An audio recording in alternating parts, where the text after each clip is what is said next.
Hi, I'm Seryna Myers. I wanted to share today somewhat of my new mission and also some of the big changes that have been in my personal life that I haven't had an opportunity to talk about before. So we're going to do that tonight. So to kick things off, let me just drop a nice big bomb on you, and that is what happened to me at the start of the pandemic. So the beginning of 2020 was 2 months after my 7-year wedding anniversary. And at that time, my husband became my wife.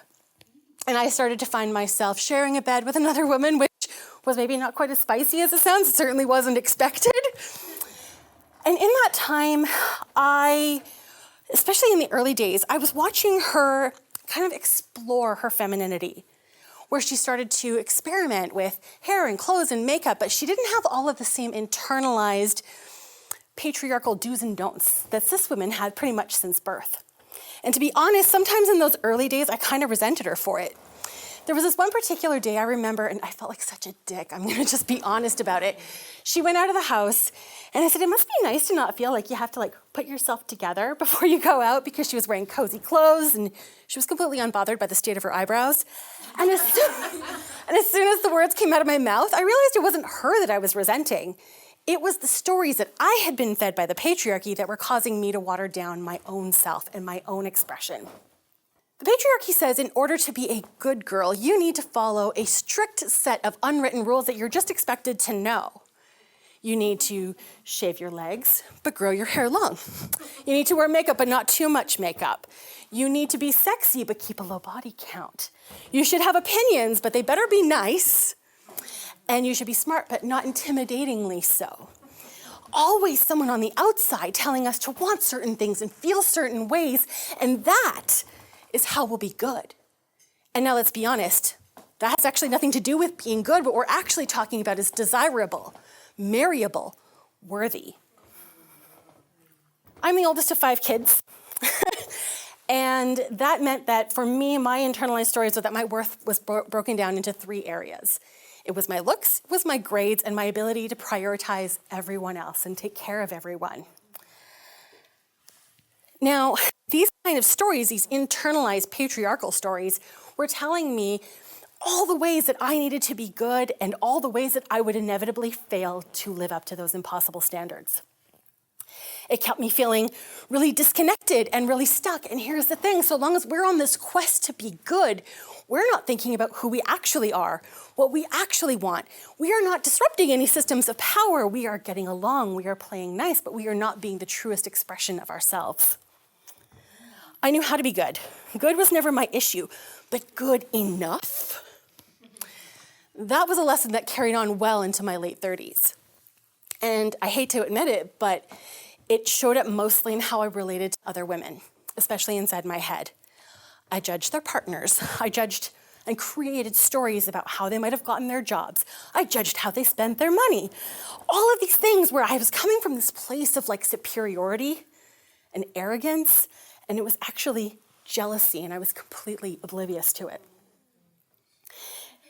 And that's when it wasn't personal. Then when my exes would get married, of course, I had to go and check out who the new wife was going to be. And I had to see how I measured up against her, because why would he marry her when he wouldn't marry me? The patriarchy had me believe that there were only so many opportunities for women, and we were pitted against each other for them, for the guy, for the job, for everything. But let's be honest, life and love, it's not pie. It's not a finite amount of slices to go around. There's enough for all of us. But to believe that, and I mean truly believe that, it means that we have to rewrite the stories that we've been told.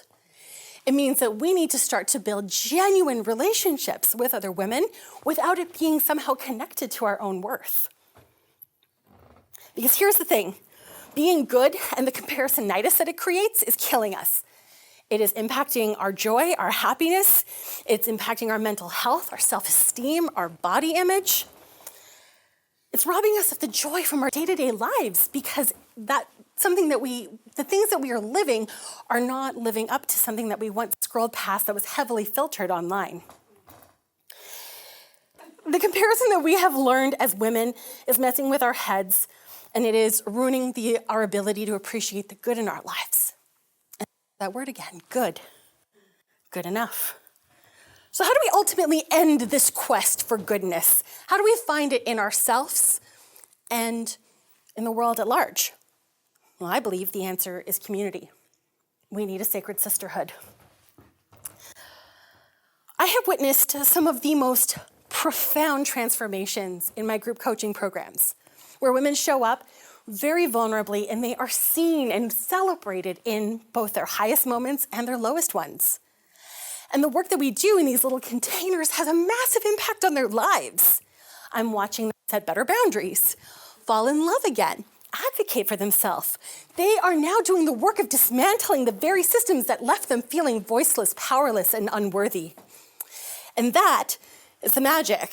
When we surround ourselves with women who are doing this reclamation work, who are doing the work of taking back their power and standing in their truth, where we start to begin to create this new world, this better world. A world where it is safe to be who you are and express how you feel.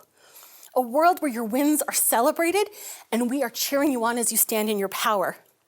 A world where you get to show up so fully that on your bad days, when you don't see the good in yourself, there is someone there who's been cheering you on who can remind you of the goodness that you are. Now, unfortunately, a lot of the stories that have kept us disconnected have been things that have been passed down for generations in our families. And as a result, family ends up not always being the place that we can be our most authentic self. So we need to create chosen family. We don't just need a village. We need to find the right village of the right women who are also doing this work, who can be there to celebrate with us and watch us and witness us and cheer us on, and to know what it's like in the trenches because they are doing the work too. When you do this work, when you find these people, when you are in your village, you get to find that the heartache that you have been carrying alone is no longer yours to carry alone.